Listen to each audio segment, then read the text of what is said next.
Hey everyone, welcome back to another episode of Red Donkey Projections. I'm Eric, and we have Lucas as always. Hey everyone. Today is June 1st, 2021.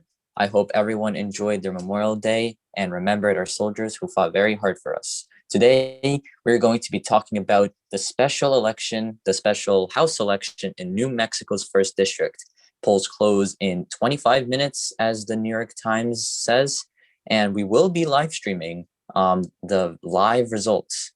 And we're going to be talking about the background of this race, who's up, and why this race is even happening. And then we're going to try to draw predictions or even talk about if we can draw predictions about how this will compare with the 2022 midterm elections all across the board. And with that being said, let's get right into it.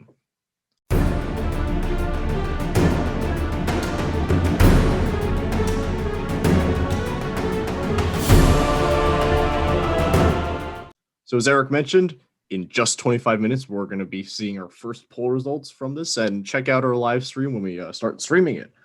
So who is running in this race? Melanie Stansbury is a current state representative. She was selected by the Democratic Committee.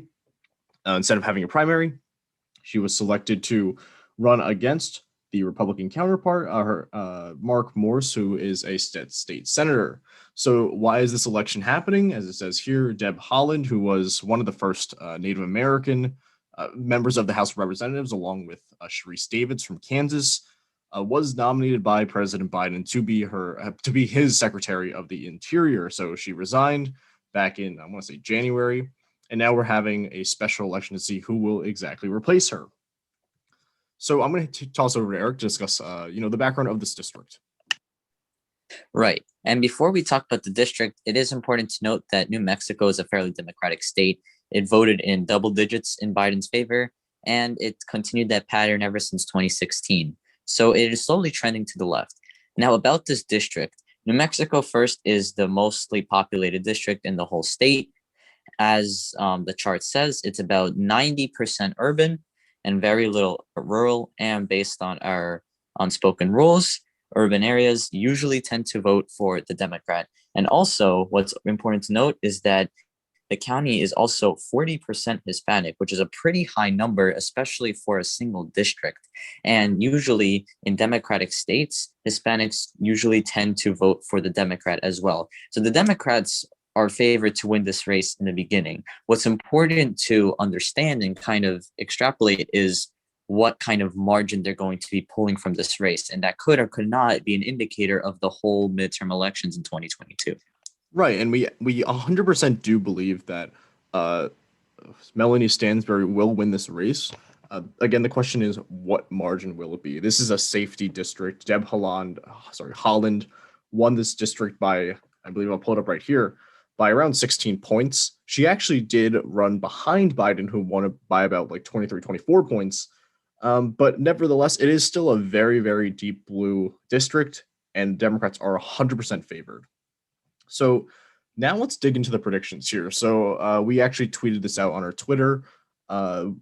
We basically took the voting numbers given by Dan Boyd, who does give pretty accurate results.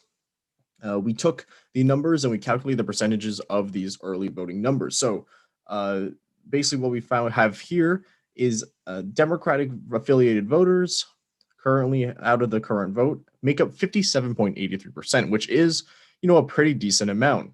And what we're going to base this off of is the early voting numbers of the 2020 general election that happened between Deb Haaland and Michelle Holmes. So after crunching the numbers, we got the percentages of how much each candidate exactly got. So remember that these numbers here, these are by party affiliation. However, this is by candidate. These are the actual results that happened. So under our assumption, we're assuming that all the Democrats did vote for Melanie Stansbury, but of course, we know that's not going to be 100% accurate, but it's going to be pretty close to that number. So what were the percentages that we saw in the 2020 election? So I'll actually draw it out here. So with Deb Haaland, she got of this early voting plus this absentee voting, which I guess we are going to be considering as early vote in this case. Deb Haaland got 59 40.52% of this vote. And then her opponent, Holmes, she got 40.48%. So compare this to the current early voting that we had right now. I'll leave these numbers up there. What we have right now are pretty close. We currently have 57.83 compared to Deb Haaland, who got 59%. So it's only a 2% difference. So far, looking at this right now, the numbers that could happen in this election might come pretty close to what we see in what we saw in November. And we use these early voting numbers. Also, if you remember, in our Georgia runoff elections, we also used early voting to predict the outcome. We actually did come pretty close. We were about, I think like 0.3, 0.4 off from what actually happened through using those early voting numbers. But of course, the big thing is election day turnout. And election day turnout has always favored the Republicans, and it's a complete wild card for tonight because, sometimes Democrats or Republicans greatly turn out, which is what we saw in, the 2020 election in some states. But then in other cases, we see that they don't really come out at all, which is what we saw in Georgia. But we got to wait and see tonight for these election day numbers. We don't really have an indication of that. But looking at this right now, the election results really might be very similar to what we saw in November. So I'm going to toss it over to Eric now to talk about the one poll that we did get from this election.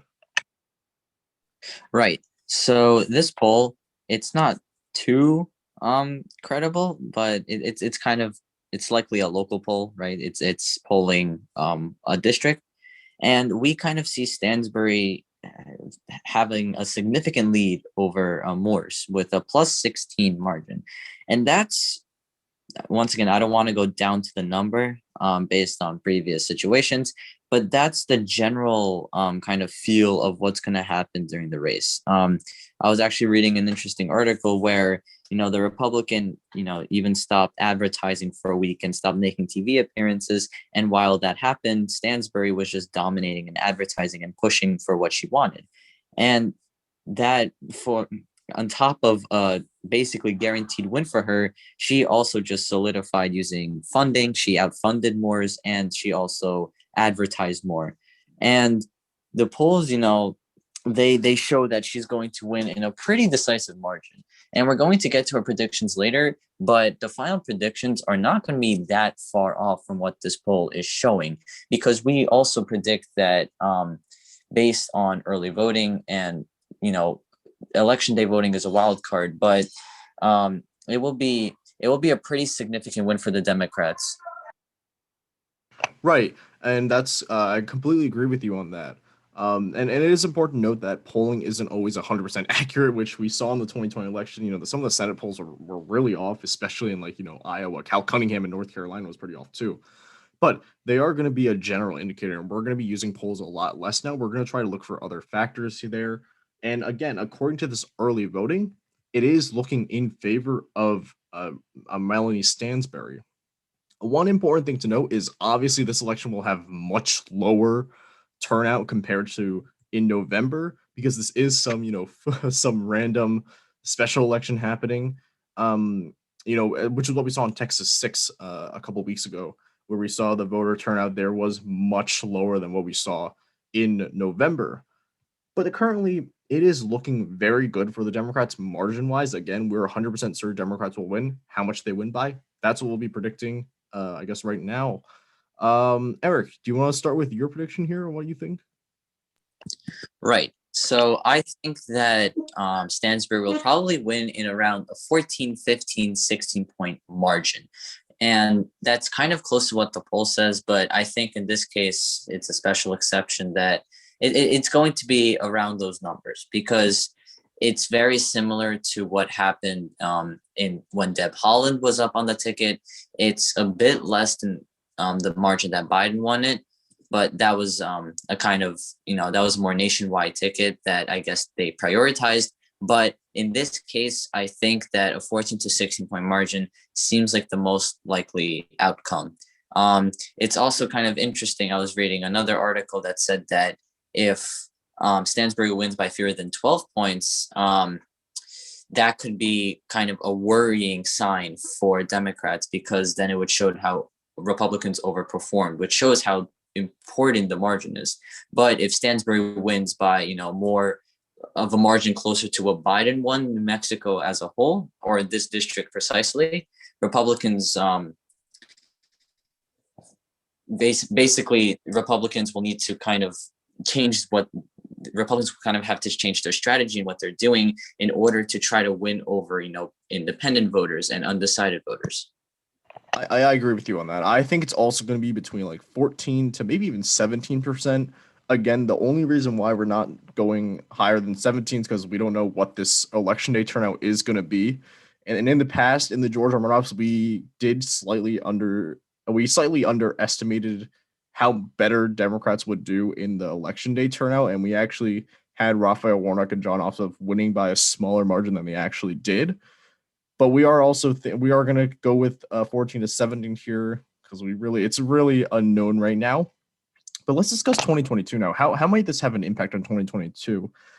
The thing is, it could be a slight indicator for how it might go, but really it won't have like a huge lasting impact. And the example that I was telling Eric about was with Connor Lamb in, I believe it was 2018. It was like April of 2018. He ran like tens of points ahead of Hillary Clinton in that district.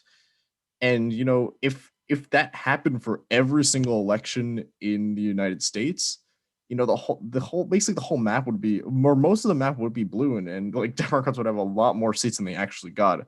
Of course, it did end up being a blue wave year in the House, but it was nowhere near how much, Connor Lamb won by. So we're going to use this as a slight indicator for 2022, but by no means is this like saying, oh, if Stansbury wins by only like 9 points, it's a red wave year confirmed. But we'll just use this as a slight indicator.